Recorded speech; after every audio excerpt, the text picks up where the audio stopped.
Hello दोस्तों, स्वागत है आपका मेरे यूट्यूब चैनल में। तो बच्चों, आज हम पढ़ने जा रहे हैं चैप्टर नंबर 8, अध्याय 8, जो कि है आपकी कक्षा 6 की एनसीईआरटी का। कौन सी सब्जेक्ट का? हिस्ट्री, इतिहास। और बुक का नाम क्या है आपका? हमारे अतीत। ठीक है, जो कि चैप्टर नंबर 8 है। 7th हमने पढ़ा था पिछली क्लास में। क्या था चैप्टर नंबर 7? अशोक, जिस एक अनोखा सम्राट जिसने युद्ध का क्या किया बच्चों? त्याग किया। अभी हम पढ़ेंगे खुशहाल गांव और समृद्ध शहर। खुशहाल गांव और समृद्ध शहर, ठीक, यानी गांव भी खुशहाल हैं और शहर भी समृद्ध है। ये चैप्टर हम पढ़ने जा रहे हैं। ठीक है बच्चों, यहाँ से थोड़ा सा हिस्ट्री आपकी इंटरेस्टिंग होती जाएगी आगे आगे जैसे बढ़ते जाएंगे। फिर 7th में जाएंगे और इंटरेस्टिंग होगी, 8th में होगा, फिर 9, 10, 11, 12 तो मेन है। तो मैं आपको 6 से लेकर 12 तक की सारी एनसीईआरटीज कवर कराऊंगा एक एक करके। आप मेरे साथ मेरे चैनल पर बने रहिए, आपको कोई भी टेंशन लेने की जरूरत नहीं। एनसीईआरटी आपकी फुल डिटेल में सारे क्वेश्चन आंसर इसी चैनल पर कराए जाएंगे। ठीक है, बस आप चैनल को लाइक एंड सब्सक्राइब करते रहिए। देखो बच्चों, और अपने दोस्तों के साथ शेयर भी करते रहिएगा। देखो बच्चों, खुशहाल गांव और समृद्ध शहर। लोहार की दुकान पर प्रभाकर। ठीक है, प्रभाकर एक का नाम है किसी बंदे का। वो लोहार की दुकान, लोहार तो आप जानते ही होंगे, जो लोहे का काम करता है। प्रभाकर लोहारों को काम करते देख रहा था। ठीक है, एक छोटी सी बेंच पर कुल्हाड़ी और हंसिया जैसे कुछ औजार बेचने के लिए रखे थे। दूसरी ओर भट्टी जल रही थी। आपने देखा होगा लोहार के पास में भट्टी जलती रहती है। औजार बनाने के लिए दो लोग लोहे की एक छड़ को गर्म कर उसे पीट रहे थे। प्रभाकर को ये सब बड़ा मजेदार लग रहा था। ठीक, बच्चा है प्रभाकर, तो ये देख रहा है लोहार की दुकान पे। ये सब चीजें आपको समझ में आ गया होगा, यहाँ तक तो कुछ नहीं है। अब बात करते हैं हम लोहे के औजार और खेती। लोहे का प्रयोग आज एक आम बात है। आप देखते हैं आज लोहे के औजार आए, लोहे का तो प्रयोग जो है आजकल आम बात हो गई है। लोहे की चीजें हमारी रोजमर्रा की जिंदगी का हिस्सा बन ही गई हैं। इस उपमहाद्वीप में लोहे का प्रयोग लगभग कितने साल पहले शुरू हुआ था? 3000 साल पहले। कितने साल पहले बच्चों? 3000 साल पहले आज से हमारे उपमहाद्वीप में शुरुआत हुई थी लोहे के प्रयोग की। जो आपने महापाषाण वाली कब्र देखी होंगी, जिसमें आपने जो पत्थरों वाली कब्र देखी थी ना, जो पत्थर रखे हुए थे, बीच में एक कब्र बनाई हुई थी, उन कब्रों में लोहे के औजार और हथियार बड़ी संख्या में मिले हैं। ठीक है, उनमें आप देखोगे कि लोहे के औजार मिले हैं और हथियार मिले हैं। तभी उन लोगों को पता चलता है कि ये कब्र कितनी साल पुरानी है, तो उनको लगता है अनुमान कि हाँ, हो सकता है कि उस समय पर लोहे के औजारों का प्रयोग शुरू हो चुका था। तो इससे पता चलता है कि वो 3000 साल पुराने हैं करीब। ये सब आपने अध्याय 4 में पढ़ा है। ठीक है बच्चों, करीब 2500 साल पहले लोहे के औजारों के बढ़ते उपयोग का प्रमाण मिलता है। और 2500 साल पहले, यानी 3000 साल पहले तो हमने प्रयोग करना स्टार्ट हुआ, लेकिन 2500 साल पहले इनका प्रयोग बढ़ गया। इनका प्रयोग, लोहे के औजारों का प्रयोग बढ़ गया, बहुत ज्यादा प्रयोग होने लगा। इनके लोहे के औजारों से जैसे कुल्हाड़ी बना ली, तो कुल्हाड़ी और इनका उपयोग किस लिए किया गया? जंगलों को साफ करने के लिए। जुताई के लिए हलों के फाल, पहले आपने देखे थे जो हल थे वो लकड़ी के थे, फिर उनमें लोहे के औजार लगा दिए, तो जो मजबूत जमीन होती थी, जो कठोर जमीन होती थी, उसको भी अब क्या कर सकते थे? जोत सकते थे, जिससे उत्पादन बढ़ गया था। आपने अध्याय 5 में पढ़ा था कि लोहे के फाल के इस्तेमाल से कृषि का उत्पादन बढ़ गया था। ये आपने कक्षा 5 में पढ़ा है ना, चैप्टर 5 में, सॉरी। तो देखो बच्चों, ये देखो आप, सड़ासी इस तरह की होती ना, ये हसिया इस तरह का होता है, ये कुल्हाड़ी, ये सब चीजें एक हमारे रोजमर्रा की चीजें हैं। ठीक, ये मिली हैं। कृषि उत्पादन बढ़ाने के लिए उठाए गए अन्य कदम, जैसे सिंचाई। तो आपने देखा कि हल लोहे का फाल इस्तेमाल करने से या फिर आपकी जंगलों को साफ करने से, इससे एक तरह से खेती का जो आकार था वो तो बढ़ गया। ठीक है, पहले जो कठोर बंजर जमीन थी उसको नहीं जोत पाते थे, वो जोतने लग गई। जंगलों को भी साफ करके खेती लायक बना लिया गया। लेकिन अब उत्पादन बढ़ा, तो उत्पादन में और भी तो चीजें हैं कि जिनका प्रयोग किया गया, जैसे सिंचाई। सिंचाई आप जानते हैं कि खेती के लिए पानी की कितनी जरूरत होती है। अगर पानी नहीं होगा तो आपकी खेती का जमीन का करोगे क्या आप? वही बात है कि समृद्ध गांवों के जो बिना राजाओं तथा उनके राज्यों का बने रहना मुश्किल था। अगर किसी राज्य में गांव अगर समृद्ध नहीं है, गांव की खेती समृद्ध नहीं है, तो राजाओं को कर नहीं मिलेगा। कर नहीं मिलेगा तो फिर राजा अपना शासन कैसे चलाएंगे? तो इसलिए समृद्ध गांव का होना बहुत जरूरी है। जिस तरह कृषि के विकास में नए औजार तथा रोपाई महत्वपूर्ण कदम थे, उसी तरह सिंचाई भी काफी उपयोगी साबित हुई। आपने जाना, हमने रोपाई करना सीख लिया था। धान की क्या करने लग गए थे लोग? रोपाई करने लग गए थे। और रोपाई से जो पहले पौधे मर जाते थे, अब रोपाई से पौधे मरते नहीं थे, तो उत्पादन भी बढ़ गया था। उसी तरह सिंचाई भी काफी उपयोगी साबित हुई। इस समय सिंचाई के लिए नहरें, कुएं, तालाब और कृत्रिम जलाशय बनाए गए। देखो, नहरें, कुएं और तालाब ये बनाए गए, और कृत्रिम जलाशय, जलाशयों में क्या पानी इकट्ठा कर लेते थे, बरसात का पानी इकट्ठा हो जाता था और फिर बाद में उसको खेती के लिए उपयोग में लाया जाता था। इस चार्ट में तुम्हें सिंचाई से आए परिवर्तन दिखाए गए हैं। खाली स्थानों में सही वाक्य भरना है। लोगों द्वारा परिश्रम किया गया, किसानों को लाभ मिला, ये सब इसमें भरना है। देखो बच्चों, राजा को सेना, महल और किले बनवाने के लिए क्या चाहिए? धन चाहिए होता है। ठीक है, ठीक। तो राजाओं ने, नंबर 2, वे किसानों से क्या कर लेते थे? नंबर 2 पाएगा, वे किसानों से कर लेते थे। ठीक है, कर अदा करने के लिए, कर अदा करने के लिए किसानों को क्या बढ़ाना था? उत्पादन। तो यहाँ पे आएगा ये वाली लाइन, कर अदा करने वाली लाइन। ठीक है, ये लिखते हैं ना, कर अदा करने के लिए किसानों को, ये पहले तीसरे नंबर पे आएगी। ठीक, उत्पादन बढ़ाना था। यह किससे संभव था? सिंचाई से संभव था। तो राजाओं ने क्या किया? सिंचाई की योजना बनाई और धन खर्च किया। यहाँ पे ये राजाओं ने, ये वाला लाइन आ जाएगी, यानी ये 5वें नंबर पे आएगी। फिर उसके बाद में धन खर्च किया। अब धन खर्च किया और लोगों द्वारा परिश्रम किया गया, इसमें आ जाएगा लोगों द्वारा परिश्रम किया गया, ये भी आ जाएगा इसी में। फिर किसानों को क्या मिला? इससे लाभ मिला, क्योंकि अब उत्पादन की अनिश्चितता घट गई थी। यहाँ पे आ जाएगा किसानों को, ये वाले 6वें लाइन में ही आ जाएगा, ये 5वें में आ जाएगा। ठीक है, इससे क्या हुआ? कृषि, सॉरी ये 5वें में नहीं आएगा। इससे क्या हुआ? कृषि का उत्पादन बढ़ा, राजस्व भी बढ़ा और लोगों द्वारा परिश्रम भी किया गया।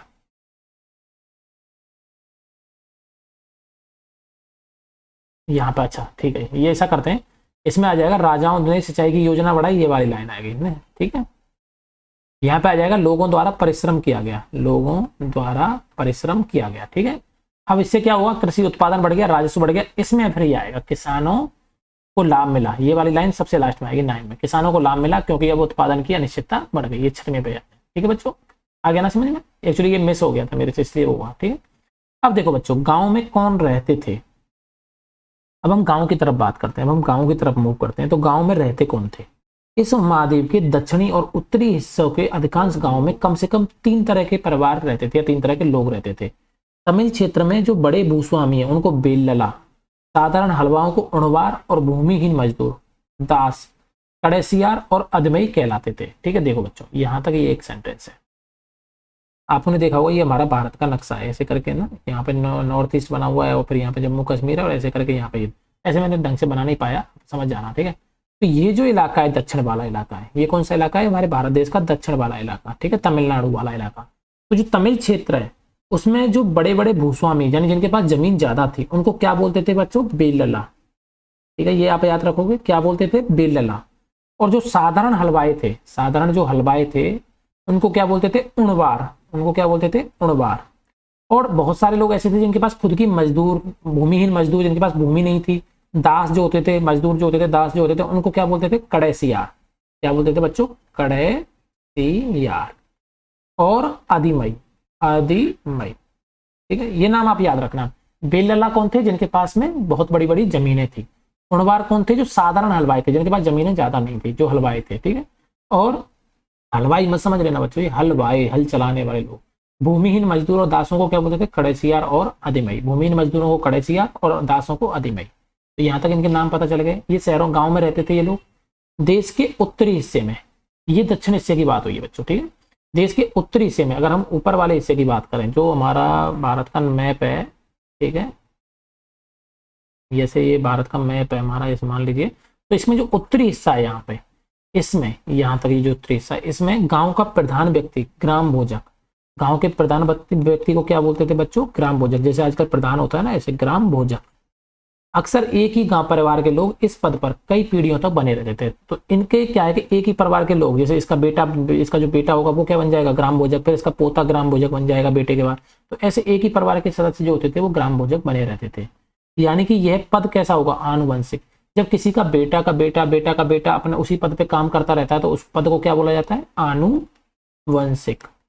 कौन सा पद बोला जाता है बच्चों? आनुवंशिक।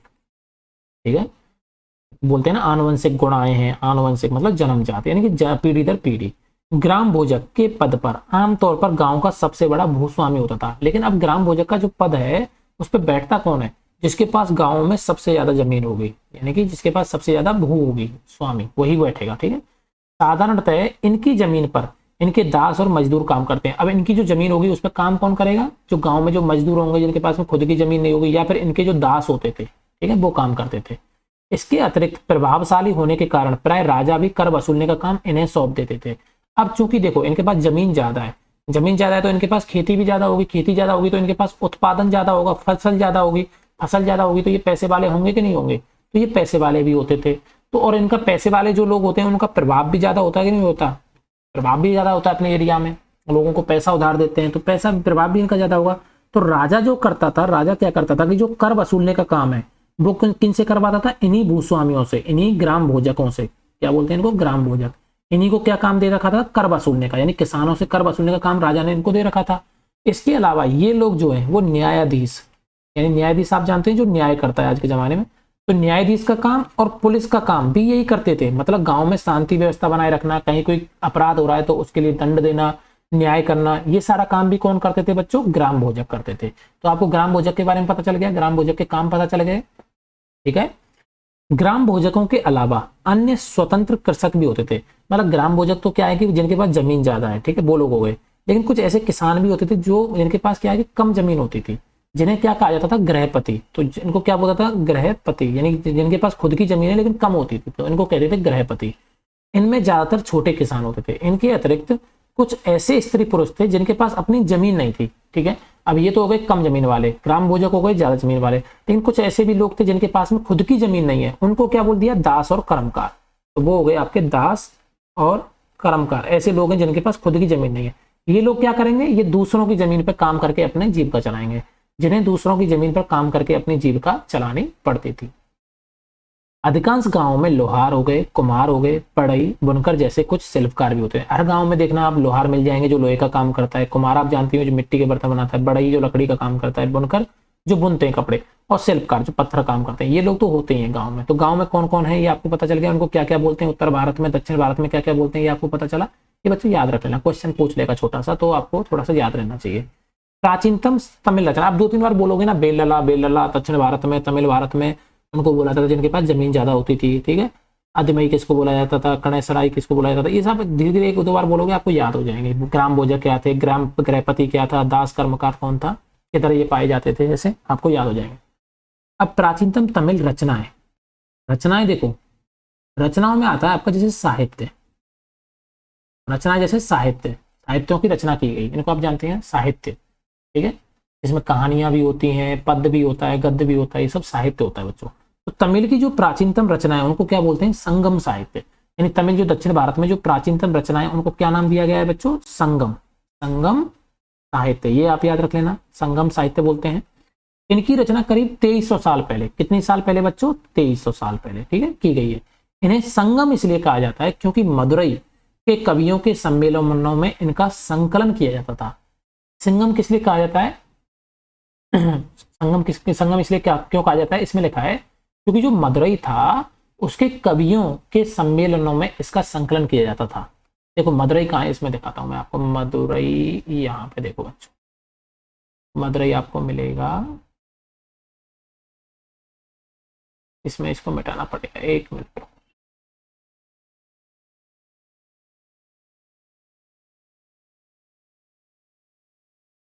कहीं मदुरई दिखा है इसमें, इस वाले वीडियो में आपको, इस वाले इसमें आपको मदुरई दिख रहा है बच्चों, कहीं पता चला मुझे नहीं दिख रहा हो, आप मदुरई देखिए। उसमें लिखा है कि पेज नंबर 105, पृष्ठ संख्या 105 और मानचित्र नंबर 7 है। ओके ओके ओके, मानचित्र नंबर 7 है, ठीक है, इसमें मानचित्र नंबर 7 देखना।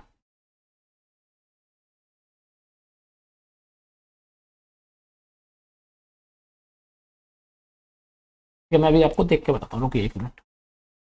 देखो बच्चों ये मदुरई यहाँ मिला है, एक्चुअली क्या है, ये पेज नंबर 105 पे है। पेज नंबर 105 आपको चैप्टर नंबर 10 में मिलेगा, ठीक है, चैप्टर नंबर 10 में देखना, ये आपको मदुरई मिलेगा यहाँ पे, ये आप देख रहे हो, ये रहा मदुरई, ये वाला जो मदुरई, ठीक है, ये दक्षिण में है ना मदुरई, यहाँ की बात हो रही है, ठीक है बच्चों। ये पेज नंबर 105 पे आपको मिल जाएगा मानचित्र नंबर 7, इसमें प्रमुख नगर और राज्यों में आगे आगे पढ़ेंगे, बस मुझे मेरे को आपको मदुरई दिखाना था इसलिए मैं आपको कर रहा था। तो देखो मदुरई जो है, देखो मानचित्र संघ 7 प्रश्न नंबर 105 के कवियों के सम्मेलनों में इनका संकलन किया जाता था। इनका संकलन कहाँ किया जाता था, मदुरई में, ठीक है। और जहाँ पे कवियों का क्या होता था, कवियों का सम्मेलन होता था, सम्मेलन को क्या बोल दिया, संगम, और वहां पे इनकी रचनाएं की गई, तो इसलिए इसको साहित्य को क्या बोला गया, संगम साहित्य। तो मदुरई में जो कवियों का सम्मेलन होता था, आपने देखा होगा बहुत जगह कवियों का आजकल भी सम्मेलन होता है, तो जो कवियों का सम्मेलन होता था वहां पे इनका संकलन होता था, कवियों के सम्मेलन को वो संगम बोलते थे, तो इसलिए इसको क्या बोला गया बच्चों, संगम साहित्य बोला गया। गांव में रहने वालों के जिन तमिल नामों का उल्लेख यहाँ किया गया वे संगम साहित्य में पाए जाते हैं। तो जो मैंने अभी जो आपको तमिल में नाम में जो नाम बताए ना, बेल्लारे, ये सब जो अभी नाम बताए थे, ये जो क्या है कि इनका जो वर्णन है वो कहाँ मिला है, इन्हीं साहित्यों में मिला है। ठीक है ना, इन्हीं साहित्यों में जो आपने ये भी नाम पढ़े ना तमिल वाले, ये वाले जो मैं बेल्लला, सॉरी बेल्लला, उणवार, कड़ेसियार, अदमई, इनका वर्णन कहाँ मिला है, इन्हीं संगम साहित्यों में मिला है, बेल्लला जो थे। ठीक है, बेल्लला जैसे।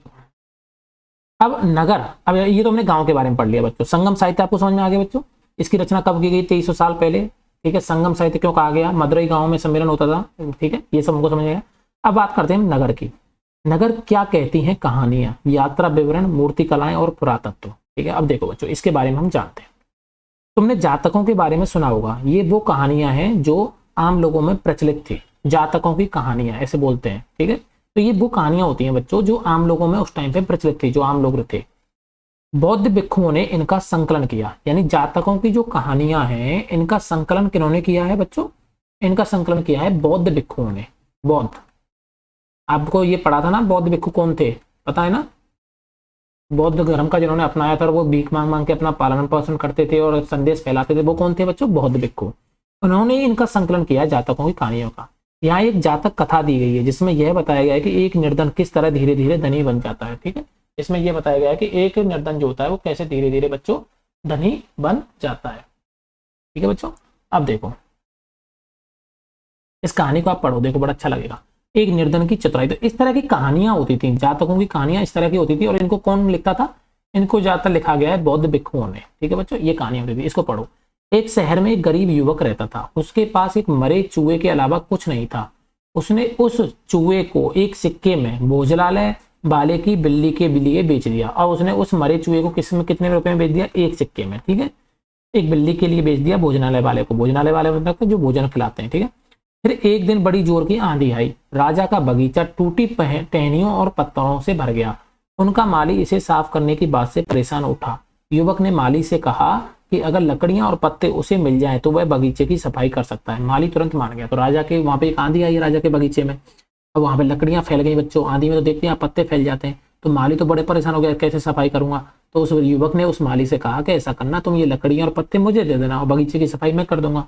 युवक ने पास खेल रहे बच्चों को यह कहकर इकट्ठा कर लिया कि प्रत्येक टहनी और पत्ते के बदले में उन्हें एक एक मिठाई मिलेगी। अब युवक ने क्या किया, जहां बच्चे खेल रहे थे आसपास, उनको बुलाया और उनसे कहा बच्चों देखो तुम्हें मिठाई मिलेगी, अब तुम ऐसा करो एक एक टहनी और एक एक पत्ता इकट्ठा करो। देखते ही देखते उन्होंने बगीचे में से एक एक तिनका चुनकर गेट के पास इकट्ठा कर लिया। अभी उधर से राजा का कुम्हार था, वो बर्तनों को पकाने के लिए ईंधन की तलाश में गुजरा। उसने पूरे ढेर को खरीद लिया। इस तरह युवक के पास कुछ और पैसे आ गए। अभी उस युवक के पास में और पैसे आ गए। एक पैसा तो वहां का, एक सिक्का तो था ही वहां का, बिल्ली मचुआ बेच के वो कमाया था। अब उस युवक ने एक और योजना बनाई। एक बड़े बर्तन में पानी भरकर वह नगर के द्वार पे गया और उसने घास काटने वाले 500 लोगों को उसने पानी पिलाया। खुश होकर उन लोगों ने कहा कि तुम्हारे लिए इतना अच्छा काम किया है, तुमने हमारे लिए पानी पिलाया, बताओ हम तुम्हारे लिए क्या कर सकते हैं। उसने कहा मैं आपको यह तब बताऊंगा जब मुझे आपकी सहायता की जरूरत होगी। उसके बाद उसने एक व्यापारी से क्या की, दोस्ती कर ली। एक व्यापारी से दोस्ती कर ली और एक दिन उस व्यापारी ने बताया कल एक घोड़े का व्यापारी 500 घोड़ों के साथ शहर में आ रहा है। तो उस व्यापारी ने बताया कि भाई कल एक व्यापारी है जो 500 घोड़ों के साथ में शहर में आ रहा है। तो उस युवक ने उन घास काटने वालों के पास जाकर कहा कृपया तुम सब एक एक घास का गट्ठर मुझे दे दो और अपनी घास तब तक मत बेचो जब तक मेरी ना बिक जाए। उसने कहा कि ऐसा करो, तुम मुझे ना अपने जो घास के गट्ठर हैं एक एक गट्ठर मुझे दे दो और तुम तब तक अपनी घास मत बेचना जब तक कि पहले मेरे गट्ठर ना बिक जाए।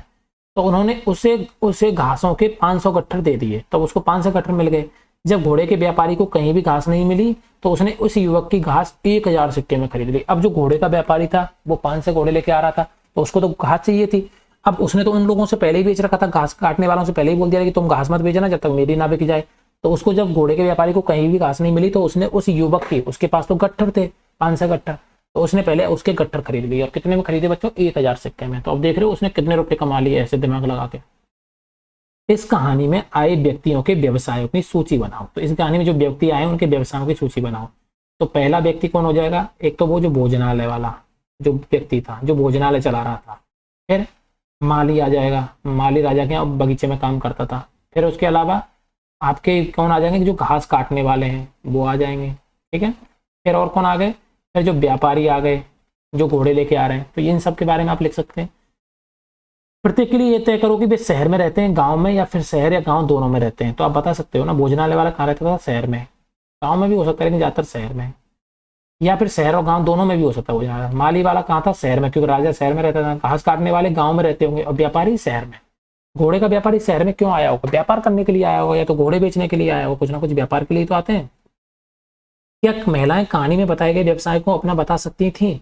जो इस कहानी में जो व्यवसाय है उनको महिलाएं अपना व्यवसाय बता सकती थी। जैसे देखो, घास काटने वाले काम में तो वो महिलाएं भी हो सकती हैं, व्यापारी में महिलाएं नहीं थी ना, और भोजनालय वाले में भी हो सकती हैं महिलाएं, लेकिन उस टाइम पे शायद नहीं हो, लेकिन घास काटने वाले काम में तो थी।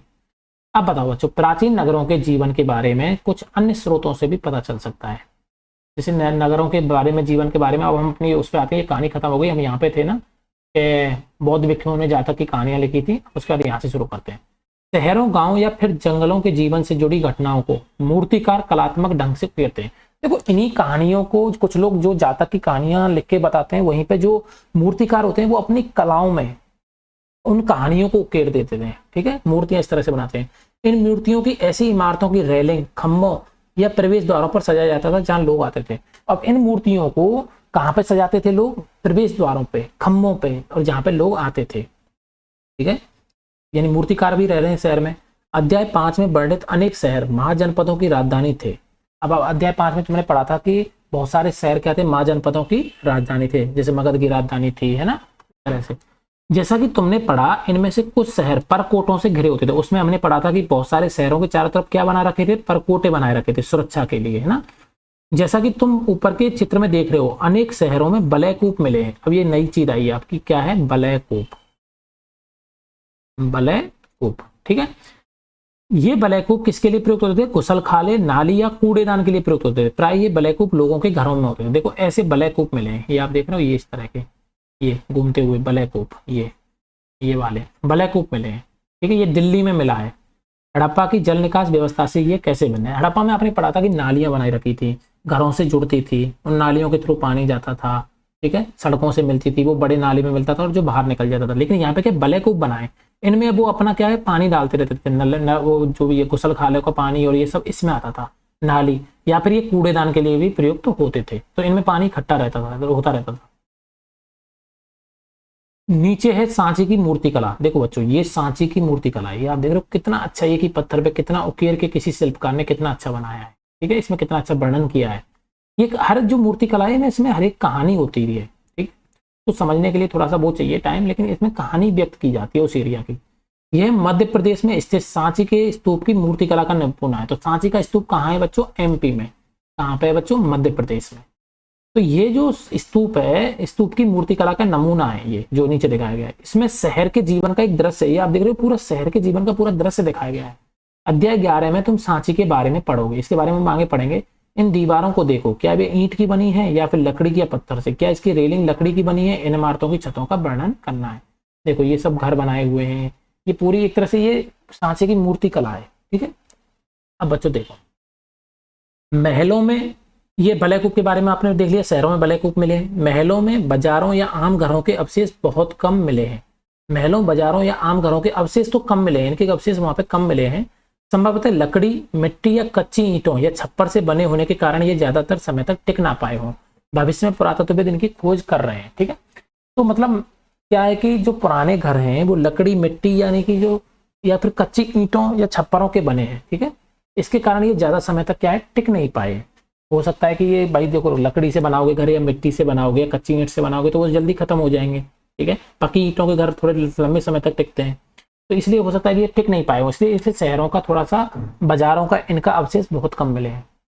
प्राचीन शहरों के बारे में वहां गए नाविकों और यात्रियों के विवरणों द्वारा भी पता चलता है। अब किसी शहर के बारे में कैसे पता चलेगा? और पता चलता है कि जो नाविक हुए या फिर आपके यात्री हुए, वो किसी प्रदेश में जाते हैं, वहां की यात्रा करते हैं, तो वहां का वर्णन वो अपनी डायरी में लिखते हैं, अपनी किताब में लिखते हैं, तो वहां से भी शहरों के बारे में पता चलता है। ऐसा ही एक विस्तृत विवरण किसी अज्ञात यूनानी नाविक का है, किसी यूनानी नाविक का है, जिन जिन पत्तनों पर वह गया। पत्तन क्या होते हैं बच्चों? आप जानते हैं, पत्तन मतलब बंदरगाह। ठीक है, जहाँ पे नाव रुकती है, जहाँ पे सामान चढ़ाया जाता है, पत्तनों पर वह गया, उन सभी के बारे में उसने लिखा है।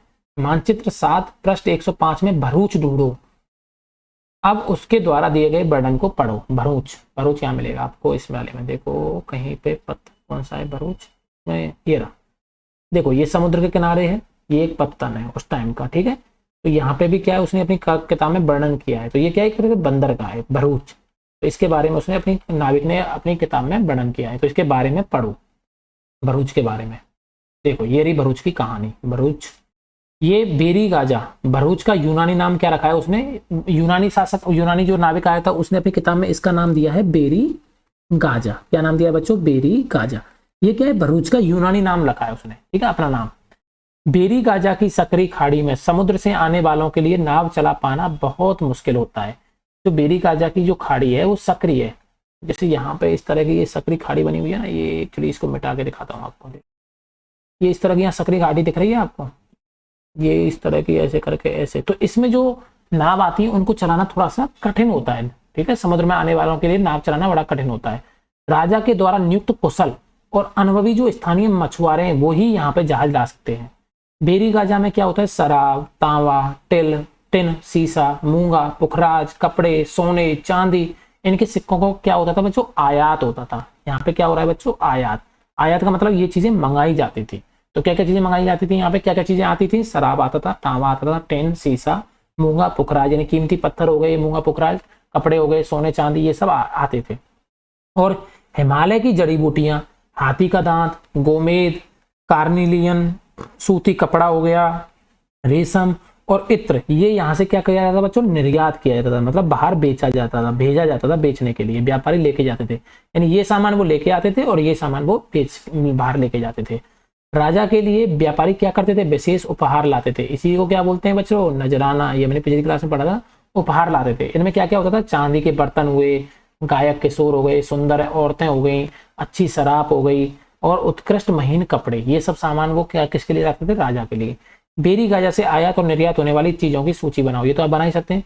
दो ऐसी चीजें बताओ जिनका उपयोग हड़प्पा युग में नहीं होता था, जैसे शराब हो गया, ठीक है, और सीसा हो गया, ठीक है, इन सब का उसमें हड़प्पा युग में प्रयोग नहीं होता था। ये आप लिख सकते हो, ठीक है। अब देखो बच्चों आगे सिक्के। अब सिक्कों की बात करते हैं। सिक्के भी क्या करते हैं बच्चों, हमें इतिहास बताते हैं। आपने देखा ना, हमें सिक्के मिलते हैं पुराने, उन पे कुछ लिखा रहता है लिपि में, तो उससे हमें ये पता चलता है किस समय का है, किस राजा ने चलाए, तो इनसे भी हमको इतिहास के बारे में जानकारी मिलती है। पृष्ठ 82 पर दी गई कहानी में तुमने देखा कि किस तरह सिक्कों के आधार पर संपत्ति का मूल्यांकन किया गया। पुरातत्वविदों को इस युग के हजारों सिक्के मिले, माने इस युग के उन पुरातत्वविद हैं उनको हजारों सिक्के मिले हैं। सबसे पुराने आहत सिक्के हैं। सबसे पुराने सिक्के कौन से, आहत। इनके बारे में हम यहाँ पढ़ेंगे, अभी जानेंगे आहत सिक्के क्या होते हैं, जो करीब 500 साल चले। इनका चित्र नीचे दिया गया है। चांदी या तांबे के सिक्कों पर विभिन्न आकृतियों को आहत कर बनाए जाने के कारण इन्हें आहत सिक्का कहा जाता है। देखो जैसे बहुत सारी आकृति इन पे बना दी गई है, सिक्कों पे आहत कर दी गई है, तो इनको क्या बोला जाता था बच्चों, आहत सिक्के। क्या बोला जाता था बच्चों, आहत सिक्के, यानी कि आकृतियां इन पे बना दी जाती थी, ऐसे मतलब मोल्ड कर दी जाती थी। जैसे आजकल के सिक्के पे भी आपने देखा होगा ना, 5 रुपए का सिक्का, 10 रुपए का सिक्का, उनमें भी बहुत सारी आकृतियां बनाई जाती हैं, ठीक है, अशोक स्तंभ रहता है। तो अब इनके बारे में पढ़ते हैं बच्चों, आहत सिक्कों के बारे में। आहत सिक्के सामान्यतः आयताकार या कभी कभी वर्गाकार या गोल भी होते थे, जैसे ये गोल है। ये या तो धातु की चादर को काटकर या धातु के चपटे गोलिकाओं से बनाए जाते थे। जैसे धातु की चादर को काट के बनाया गया ना, इन सिक्कों पर कुछ लिखा हुआ नहीं था, बल्कि इन पर कुछ चिन्ह ठप्पे से बनाए जाते थे। जैसे इनमें ठप्पा मार देते थे, जैसे आप देख रहे हो ना, ये आहत बना, आहत कर दिया गया है, इन पे कुछ लिखा नहीं गया, इनमें चित्र बना दिए गए ठप्पा मार के, इसलिए ये आहत सिक्के कहलाए। जैसे इनको गर्म कर लिया धातु को, ये मुलायम हो जाएगी, अब इस पे कोई ऐसे सील सी लगा दी तो ये चित्र होकर के आ जाएगा, नहीं आ जाएगा, तो यही कहलाते हैं आहत सिक्के। ये सिक्के उपमहाद्वीप के लगभग अधिकांश हिस्सों में पाए जाते हैं। हमारे जो उपमहाद्वीप है उसके अधिकांश हिस्सों में ये सब सिक्के पाए जाते हैं। और ईसा की आरंभिक सदियों तक ये प्रचलन में रहे, यानी कि आरंभिक सदियों तक, यानी कि ये 500 साल तक चले बच्चों ये सिक्के, ठीक है। इनको क्या बोला जाता है, आहत सिक्के बोला जाता है। विनिमय के अन्य साधन। विनिमय के अन्य साधन, विनिमय क्या होता है बच्चों, विनिमय बताओ क्या होता है। विनिमय होता है मतलब एक्सचेंज, विनिमय को इंग्लिश में बोलते हैं एक्सचेंज, ठीक है। विनिमय का मतलब होता है जैसे आप क्या करते हो, कुछ व्यापार, आप एक दुकान पे जाते हो, आप उसको कुछ रुपए देते हो, वो आपको कुछ चीजें देता है, तो ये क्या हो गया बच्चों, विनिमय हो गया, आदान प्रदान हो गया, ठीक है। अभी जो विनिमय होता है उसके लिए जो आपकी जो क्या यूज होता है, पैसा यूज होता है, रुपया यूज होता है। लेकिन आप सोचते हो कि क्या शुरुआत में पैसा यूज होता होगा, नहीं बच्चों। पहले क्या होता था कि चीजों का आदान प्रदान होता था। ये आप आगे की क्लासों में पढ़ोगे।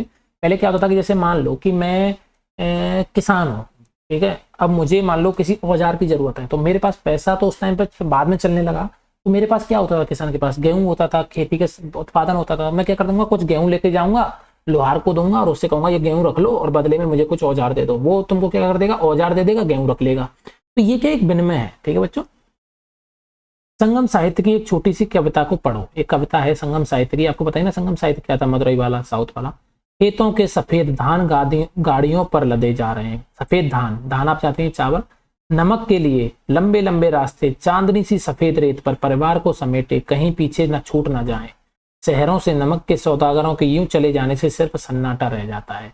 तो समुद्र के किनारे किसका उत्पादन ज्यादा होता है बच्चों, नमक का। आपको पता है नमक का उत्पादन कहाँ होता है, शहरों, समुद्र के किनारे। समुद्र के किनारे, क्योंकि समुद्र में क्या मिलता है, खारा पानी, और उससे क्या किया जाता है, नमक का उत्पादन किया जाता है। उसको सुखाया जाता है बड़ी बड़ी नाली में, आगे पढ़ोगे आप भूगोल में भी, और उनको सुखा के क्या बना लिया जाता है, फिर नमक रह जाता है वहां पे। व्यापारी किस चीज से इसका विनिमय करते थे, वे किस तरह यात्रा करते थे। तो व्यापारी किस चीज से विनिमय करते थे नमक का, धान की गाड़ी, धान से, यहाँ पे लिखा है ना, धान लेके जा रहे हैं और नमक लेके जा रहे हैं, तो धान से। वे किस तरह यात्रा करते थे, गाड़ियों से यात्रा करते थे। ठीक है बच्चों, किस तरह यात्रा करते थे, गाड़ियों से। इस कविता में यही दिया गया है। अब नगर, अनेक गतिविधि के केंद्र। अब नगर में ये सब चीजें हो रही हैं, उसके अलावा और भी कुछ गतिविधियां होती थी, क्या क्या और कार्य होते थे वो देखते हैं। अक्सर क्या होता है बच्चों, नगर कई कारणों से महत्वपूर्ण हो जाते हैं। उदाहरण के लिए देखो मथुरा। अब मथुरा देखो इस पेज पे, मथुरा कहाँ है बच्चों, आपका ये रहा। और मथुरा आजकल कहाँ पे है, यूपी में, उत्तर प्रदेश में। ठीक है, मथुरा, आगरा, ये सब ना। ठीक, मथुरा एक शहर है, आप जानते होंगे। तो मथुरा जो है वो पृष्ठ 105 पे देखो, यह 2500 साल से भी ज्यादा समय से एक महत्वपूर्ण नगर रहा है। मतलब अभी तक ये नगर है, और ये कितना पुराना है, 2500 साल पुराने है। ठीक है, क्योंकि यह यातायात और व्यापार के दो मुख्य रास्तों पर स्थित था। इनमें से एक रास्ता था उत्तर पश्चिम से पूरब की ओर, यानी उत्तर पश्चिम से पूरब की ओर। तो एक रास्ता तो ये हो गया कि जो इधर से जो लोग आते थे उत्तर पश्चिम से, जैसे पहले अशोक के टाइम पे कौन था यहाँ पे बच्चों, तक्षशिला था यहाँ पे कहीं। ठीक है, अभी यहाँ पे क्या है, मथुरा। तो उत्तर पश्चिम से जो लोग आते थे और वो इधर जाते थे, वो किधर होके जाएंगे बच्चों, मथुरा के होके जाएंगे। ठीक है, एक तो ये रास्ते पे था। दूसरा क्या था कि उत्तर से दक्षिण की ओर जाने वाला रास्ता, यानी उत्तर से, इधर उत्तर से जो लोग आएंगे दक्षिण की तरफ, वो भी किधर होके जाएंगे, मथुरा होके जाएंगे। और अब मगध के टाइम पे, अशोक, सॉरी, इसके टाइम पे, अशोक के टाइम पे कौन सा था, उज्जैन था। आपने पढ़ाई था ना। तो ये देखो, तो ये मथुरा क्या था कि ये रास्तों पे था, व्यापार के रास्तों पे, इसलिए ये महत्वपूर्ण शहर रहा है। शहर के चारों तरफ किलेबंदी थी, अनेक मंदिर थे। आसपास के किसान और पशुपालक शहर में रहने वालों के लिए भोजन जुटाते थे। जो किसान और पशुपालक है वो शहर वालों के लिए भोजन इकट्ठा करते थे। मथुरा जो है बेहतरीन मूर्ति बनाने का केंद्र भी रहा है।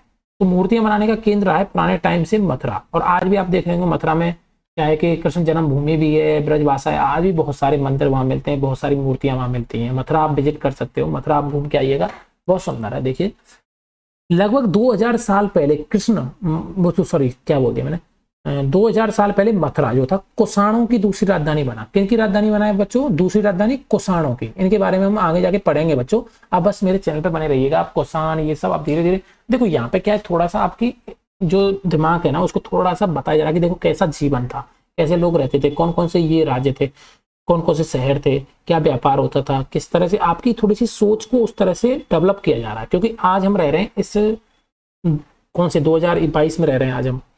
ठीक है, आज का जीवन आप जानते हो कितना फास्ट हो गया, क्या क्या चीजें आ गई हैं। तो अभी इन पुरानी चीजों को थोड़ा सोच पाना, एक साथ में आपको इतिहास पढ़ना होगा तो बहुत डिफिकल्ट होगा। इसलिए क्या बेसिक से स्टार्ट किया जाता है चीजों को। आपके दिमाग में वो सब इमेज बनाई जा रही है कि लोगों का जीवन कैसे है, कैसे लोग रह रहे हैं, कैसे कर दे रहे हैं, जो ग्राम भोजक कौन है, ये कौन है। तब आगे चल के क्या होगा, इन शब्दों का जब आगे प्रयोग होगा ना किताब में, आगे बड़ी क्लासों में, तब आपको फिर इन चीजों की समझ में आएगी कि अच्छा ये तो हमने वहां पढ़ा था, ऐसे था। इसलिए आपके लिए इंपॉर्टेंट है। तो बच्चों आपका एक भी चैप्टर को स्किप मत करना। आप ये नहीं कि कोई चैप्टर 7 पढ़ लिया, आप पूरे चैप्टर्स को एक एक करके और पूरा चैप्टर पढ़िएगा डिटेल से। आप स्किप करके पढ़ोगे या फास्ट करके पढ़ोगे, आपको कुछ चीजें समझ में नहीं आएंगी। आप डिटेल में पढ़िएगा। मैं आपके लिए टाइम लेके वीडियो बना रहा हूँ इसीलिए कि आपको फायदा हो। ठीक है बच्चों, अब देखो लगभग 2000 साल पहले मथुरा जो है कुषाणों की दूसरी राजधानी रहा। तो कुषाणों की राजधानी रहा, ये कुषाण हम आगे पढ़ेंगे, इसके बारे में तुम अगले अध्याय में पढ़ोगे। मथुरा एक धार्मिक केंद्र भी रहा है। यहाँ बौद्ध विहार और जैन मंदिर, यानी बौद्ध और जैन के बारे में पढ़ चुके हैं आप, तो बौद्ध विहार और जैन मंदिर भी है मथुरा में। और ये कृष्ण भक्ति का एक महत्वपूर्ण केंद्र था। तो आप जानते हैं कृष्ण भक्ति तो यहाँ पे है ही, तो कृष्ण भक्ति का ये महत्वपूर्ण केंद्र भी रहा है। कौन सा राज्य, कौन सा शहर बच्चों, मथुरा। तो आप मथुरा का वर्णन कर सकते हो, नहीं कर सकते। मथुरा में प्रस्तर खंडों और मूर्तियों पर अनेक अभिलेख मिले हैं, यानी कि खंडों पे, पत्थरों पे और मूर्तियों पे भी अभिलेख मिले हैं। आमतौर पर ये संक्षिप्त अभिलेख हैं जो स्त्रियों तथा पुरुषों द्वारा मठों या मंदिरों को दिए जाने वाले दान का उल्लेख करते हैं। यहाँ पे क्या थे बच्चों, मथुरा में मंदिर थे, तो जो अभिलेख मिले उन पे क्या दान का उल्लेख है। किसका उल्लेख है बच्चों, दान का। प्राय शहर के राजा, रानी, अधिकारी, व्यापारी तथा शिल्पकार इस प्रकार के दान करते थे। तो उस टाइम पे बच्चों आपको क्या लगता है दान कौन करता होगा? राजा करेगा, जिसके पास पैसा होगा वही तो दान करेगा।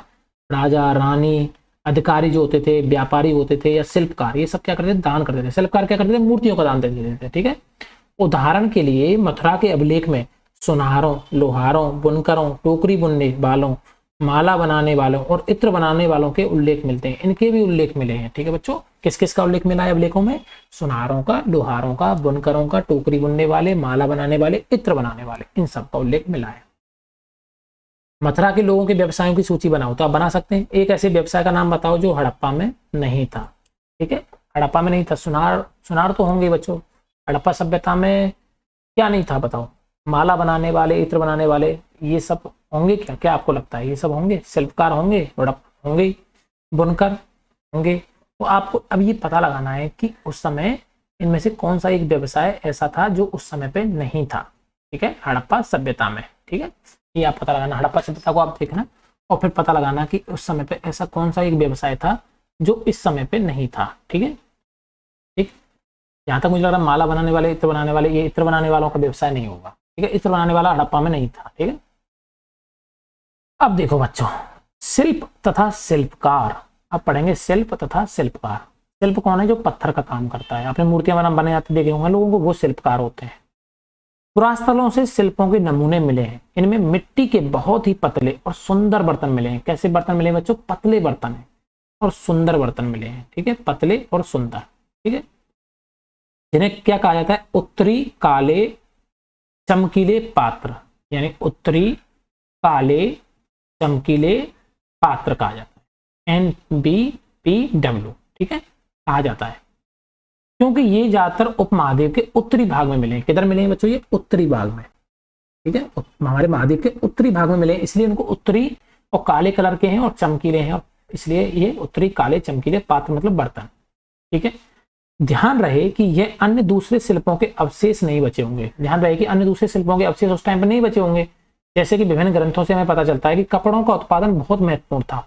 उत्तर में वाराणसी, दक्षिण में मदुरई इसके प्रसिद्ध केंद्र थे। यहाँ स्त्री पुरुष दोनों काम करते थे। तो देखो, कपड़ों का उत्पादन उस समय पे कहाँ होता था? इनके अवशेष अभी नहीं मिलते हैं। आपको पता है कपड़ों के अवशेष नहीं मिलते, क्योंकि कपड़े क्या है कि जानवर जो वो है, इनको मतलब वो खराब हो जाता है ना। कपड़े को आप जमीन में डाल दो तो गल जाता है ना। तो अब कितने 2500 साल तक कोई कपड़े के अवशेष तो नहीं मिलेंगे। तो वो यही कह रहा है कि कपड़ों के जो अवशेष हैं तो उनका हमें ग्रंथों से पता चलता है कपड़ों के बारे में। तो कपड़ों का जो उत्पादन था वो कहाँ होता था बच्चों? देखो, इसमें मदुरई में होता था और वाराणसी। अब वो देखो, मदुरई तो हमारा यहाँ पे मैं आपको बता ही चुका हूँ। और वाराणसी कहाँ पे? उत्तर प्रदेश में, बनारस यहाँ कहीं है वाराणसी। यहाँ पे आपका क्या है बच्चों? वाराणसी। तो यहाँ पे उत्तर प्रदेश में, बनारस जिसको बोलते हैं आप जानते हैं उत्तर प्रदेश में, वो दोनों जो थे उसके कपड़ों के उत्पादन के मुख्य केंद्र थे। और यहाँ पे स्त्री पुरुष दोनों काम करते थे। अनेक शिल्पकार और व्यापारी अपने अपने क्या करने लगे? अब संघ बनाने लगे थे, जिन्हें कहते थे श्रेणी। तो आपसे कोई पूछे कि उस समय पे श्रेणी किसको कहते थे, तो जो व्यापारी होते थे और शिल्पकार क्या होते थे, अपने संघ बना लेते थे, अपने समूह बना लेते थे। ठीक है, तो उनको बोलते थे श्रेणी। और शिल्पकार की श्रेणियों का काम क्या होता था? प्रशिक्षण देना, कच्चा माल उपलब्ध कराना और तैयार माल का वितरण करना। अब ये श्रेणी जो होती थी, इनका काम क्या होता था? जैसे शिल्पकार की श्रेणी है, शिल्पकारों ने श्रेणी बना ली बच्चों, अपने समूह बना लिए, ग्रुप बना लिया। तो वो उसमें क्या होगा कि कुछ लोग क्या करेंगे? प्रशिक्षण देंगे। शिल्पकारों को प्रशिक्षण देने का मतलब ट्रेनिंग देना, उनको सिखाना। कच्चा माल लेके आएंगे, कच्चा पत्थर लेके आएंगे, और तैयार जो पत्थर होगा, तैयार जो मूर्ति होंगी, उनका क्या करेंगे? वितरण, उनको बेचेंगे। ठीक है बच्चों, बांटेंगे इधर उधर। जबकि जो व्यापारियों का जो श्रेणी है, अब आप बताओ व्यापारी की श्रेणी क्या काम करती होगी? वो क्या करती थी? व्यापार का संचालन करती थी। श्रेणियां बैंकों के रूप में काम करती थी, जहां लोग क्या करते थे? पैसे जमा रखते थे और इस धन का निवेश लाभ पाने के लिए किया जाता था। उससे मिले लाभ का कुछ हिस्सा जमा करने वालों को लौटा दिया जाता था या फिर मठ आदि धार्मिक संस्थानों को दिया जाता था। होता क्या था कि जो व्यापारी की श्रेणी थी वो व्यापार का संचालन करती थी, और ये श्रेणी किसकी तरह काम करती थी? व्यापारियों की जो श्रेणी थी बैंकों की तरह। किसकी तरह? बैंकों की तरह। तो व्यापारी क्या करते थे? अपना पैसा यहाँ पे इकट्ठा कर देते थे। ठीक है बच्चों, यहाँ पे पैसा इकट्ठा कर दिया, और ये श्रेणी वाले क्या करते थे? इस पैसे को कुछ लोगों के लिए ब्याज पे या कुछ लोगों को जरूरत के टाइम पे उनको दे देते थे। और वो लोग क्या करते थे? जैसे इनको दे दिया, ये लोग वापस इस पैसे को यहाँ जब इनका काम हो जाता तो कुछ पैसा यहाँ पे एक्स्ट्रा जमा कर देते, मतलब ब्याज की तरह जो पैसा है, जैसे 100 रुपये इन्होंने दिए, ठीक है, मान लीजिए 100 रुपये, 100 सिक्के दिए, ये क्या करेंगे 100 सिक्के और 10 सिक्के ब्याज के, यानी 110 सिक्के यहाँ पे जमा कर देंगे। तो एक तरह से ये लाभ हुआ कि नहीं हुआ, तो इस व्यापारियों को लाभ होता था। अब इस लाभ का जो 10 सिक्के मिले हैं इसको क्या कर दिया जाता था, या तो व्यापारियों को लौटा दिया जाता था या फिर मठ और धार्मिक संस्थान जो होते थे, बिहार होते थे बौद्धिक भिक्षुओं के लिए या जैन धर्म वालों के लिए, उनको दे दिया जाता था, ठीक है, धार्मिक संस्थानों को दे दिया जाता था उनके काम करने के लिए। अब सूत कातने और बुनने के नियम, तो ये तो आपको पता ही चल गया, कपड़ों का उत्पादन कहाँ होता था बच्चों, वाराणसी, और कहाँ होता था बच्चों, मदुरई में, ठीक। वाराणसी आपका यूपी उत्तर प्रदेश यानी उत्तर में है, ये दक्षिण में है। अब और इसमें स्त्री और पुरुष दोनों काम करते थे। सूत कातने और बुनने के नियम हम पढ़ेंगे बच्चों अभी, सूत कातने और बुनने के नियम। देखो बच्चों, इसमें हम सूत कातने और बुनने के नियम, तो ये वाराणसी और मदुरई में था, वो आपने देख लिया था। ये नियम जो है वो अर्थशास्त्र के हैं। अध्याय 7 में अर्थशास्त्र का उल्लेख किया गया। 7 में आपने अर्थशास्त्र पढ़ा था, किसका था ये, चाणक्य का, कौटिल्य ने लिखा था। इसमें वर्णन किया गया है कि किस प्रकार एक विशेष पदाधिकारी की देखरेख में कारखानों में सूत की कताई और बुनाई की जाती थी।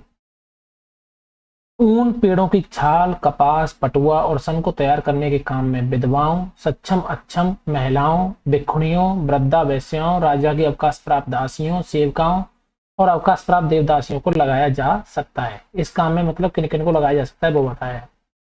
इन्हें इनके काम के और गुणवत्ता के अनुसार पारिश्रमिक देना चाहिए। जिन महिलाओं को बाहर निकलने की अनुमति नहीं है, वे अपनी दासियों को भेजकर कच्चे माल को मंगवा सकती हैं और फिर तैयार माल उन्हें भिजवा सकती हैं, ठीक है। ये भी आप देख सकते हैं कि जिनको बाहर जाने की अनुमति नहीं थी कुछ महिलाओं को, तो वो अपनी दासियों को बेच के कच्चा माल मंगवा लेती थी और फिर तैयार करके भिजवा देती थी। वे औरतें जो कारखाने तक जा सकती हैं, उन्हें अपना माल कारखाने तक तड़के ले जाना पड़ता था, जहां उन्हें पारिश्रमिक मिलता था। पारिश्रमिक मतलब वेतन होता है बच्चों, है ना, जो आप काम करते हो उसके बदले जो वेतन मिलता है उसे पारिश्रमिक कहते हैं, ठीक है। इस समय माल को अच्छी तरह जांचने के लिए रोशनी रहती है। अगर निरीक्षक उस औरत की तरफ देखता है या इधर उधर की बातें करता है तो उसे सजा मिलनी चाहिए। अगर औरत ने अपना काम पूरा नहीं किया है तो उसे जुर्माना देना होगा, इसके लिए उसका अंगूठा भी काटा जा सकता है, ठीक है। ये सब किसमें, अर्थशास्त्र में, ठीक है बच्चों।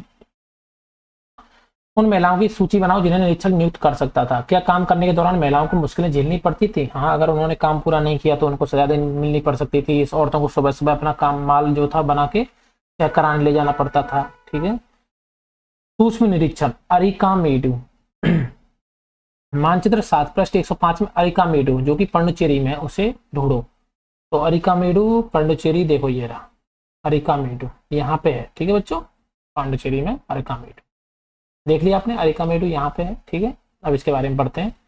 पृष्ठ 88 में रोम के बारे में जानकारी पढ़ो। लगभग 2200 से लेकर 1900 साल पहले अरिकामेडु एक पत्तन था। अरिकामेडु क्या था, एक पत्तन था।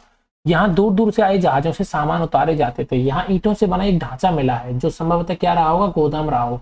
यहाँ भूमध्य सागरीय क्षेत्र के एम्फोरा जैसे पात्र मिले। कैसे पात्र मिले बच्चों, एम्फोरा, ठीक है, एम्फोरा जैसे पात्र मिले हैं यहाँ पे, ठीक है। भूमध्य सागरीय क्षेत्र के, कौन से क्षेत्र के हैं ये, भूमध्य सागरीय क्षेत्र, भूमध्य सागरीय क्षेत्र के एम्फोरा जैसे पात्र मिले।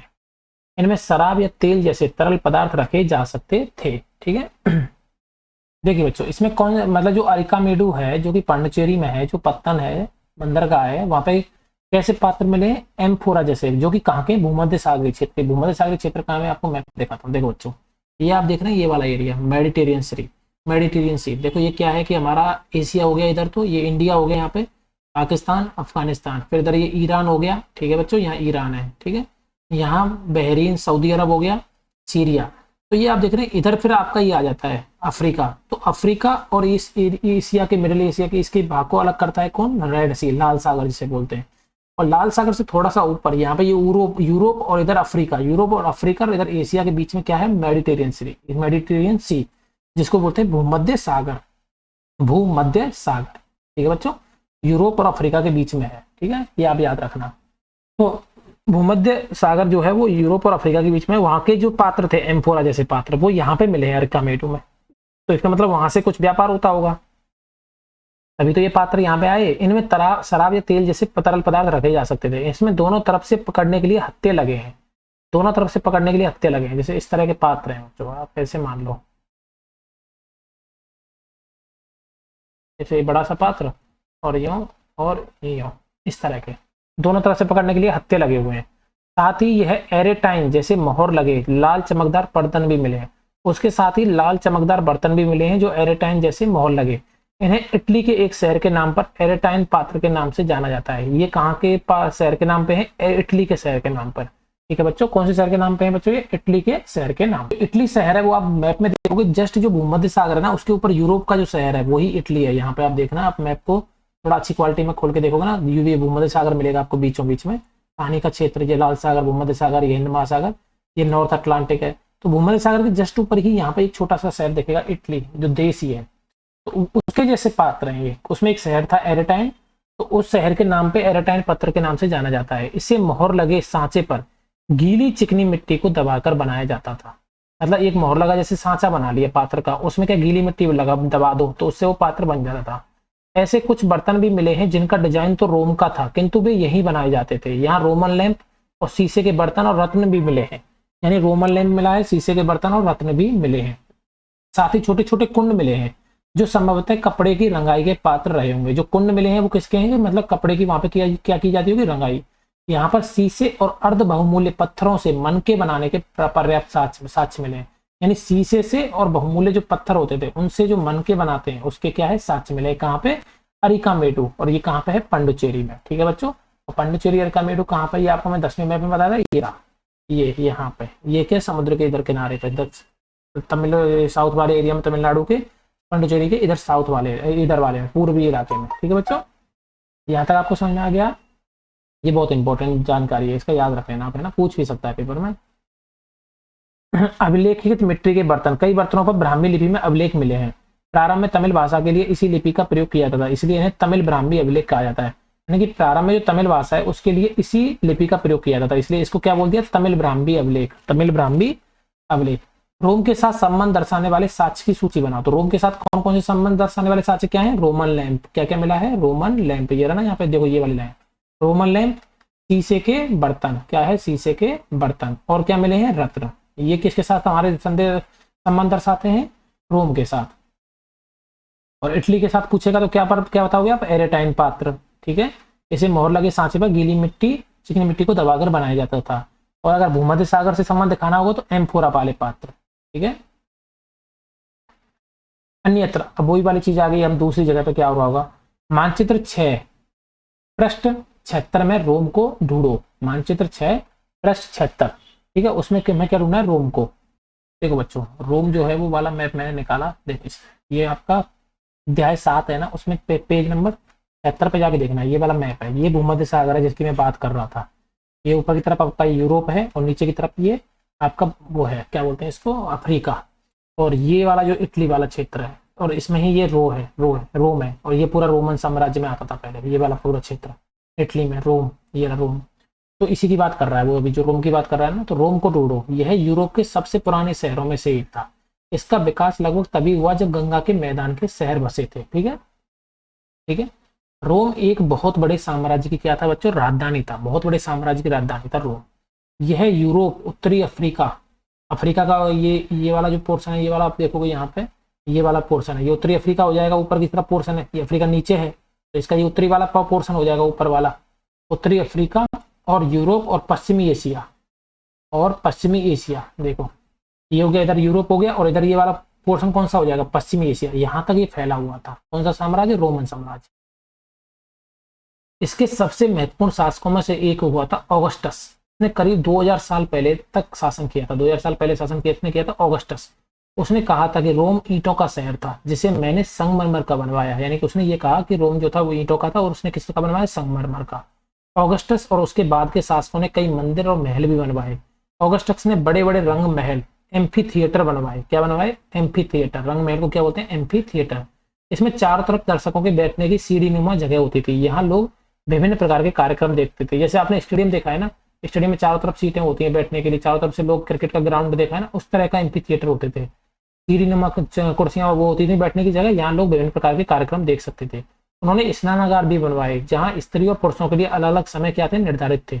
यहाँ लोग एक दूसरे से मिलते थे, आराम करते थे। बड़े बड़े जलवाही सेतु यानी एक्वाडक्ट के जरिए स्नानघरों, फव्वारों और गुसलखानों के लिए पानी लाया जाता था। एक्वाडक्ट देख रहे हैं, तो इनके थ्रू ऐसे कर करके पानी लाया जाता था, एक्वाडक्ट के थ्रू पानी लाया जाता था, किसमें, स्नान घरों में और आपके फव्वारों और गुसल खानों के लिए। ये बड़े खुले रंग महल, एम्फी थिएटर और जलवायु सेतु इतने दिनों तक कैसे बचे रहे, क्योंकि ये पक्की ईंटों के बने हुए थे बच्चों, है ना, तो इतने दिनों तक बचे रहे।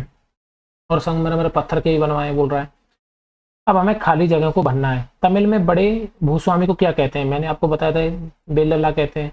ग्राम भोजकों की जमीन पर प्राय मजदूरों द्वारा या दासकों द्वारा या कर्मकारों द्वारा खेती की जाती थी, ये सब भर सकते हो आप। तमिल में हलवाई को क्या कहते हैं, बताओ बच्चों, हलवाई को क्या कहते हैं तमिल में? तमिल में हलवाई को क्या कहते हैं बच्चों, बताओ।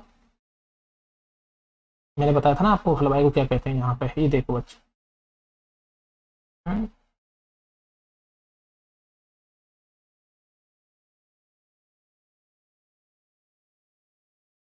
ये कहाँ गया आपका, ये रहा। हलवाइयों को उणबार कहते थे, भूमि स्वामियों को बेलला कहते थे। तो उणबार, ठीक है बच्चों, उणबार आ जाएगा इसका आंसर, ठीक है। तो इसका उत्तर क्या हो जाएगा बच्चों, उणबार। अधिकांश गृहपति भूस्वामी होते थे, छोटे भूस्वामी होते थे, है ना। ग्राम भोजकों के काम बताओ, वे शक्तिशाली क्यों थे, आप बता सकते हैं ना। ग्राम भोजकों के काम मैंने बताए थे, कार्य इकट्ठा करना था, वो पैसे भी देते थे, उनके पास में जमीनें बहुत ज्यादा होती थी, न्यायाधीश का भी काम करते थे, पुलिस का भी काम करते थे, इसलिए वो क्या थे, शक्तिशाली थे। गांव तथा शहरों दोनों में रहने वाले शिल्पकारों की सूची बनाओ, ये आप सूची बना सकते हैं, गांव और शहरों में रहने वाले शिल्पकारों की सूची, ठीक है बच्चों। सही जवाब ढूंढो। ब्लैक कूप का जो उपयोग था वो किस लिए किया जाता था, नहाने के लिए, कपड़े धोने के लिए, सिंचाई के लिए, जल निकास के लिए। किसके लिए बच्चों, जल निकास के लिए। आहत सिक्के, आहत सिक्के सोना चांदी टिन किसके बने थे, वो आहत सिक्के टिन के बने थे कि नहीं। आहत सिक्के आपने पढ़े थे कि नहीं पढ़े थे, अभी यहाँ पे हमने पढ़े थे ना आहत सिक्के, ये वाले देखो यहाँ पे, ये रहे आहत सिक्के। सामान्यतः धातु की चादर को काट के बनाए जाते थे, है ना, इस तरह के। ये इन सिक्कों पर कुछ लिखा नहीं था, ये धातु के सिक्कों यानी चांदी या तांबे के सिक्कों पर, चांदी या तांबे के सिक्कों पर बनाए जाते थे, नहीं बनाए जाते थे, ठीक है। तो इसका आंसर हो जाएगा चांदी या तांबे के सिक्के, ठीक है।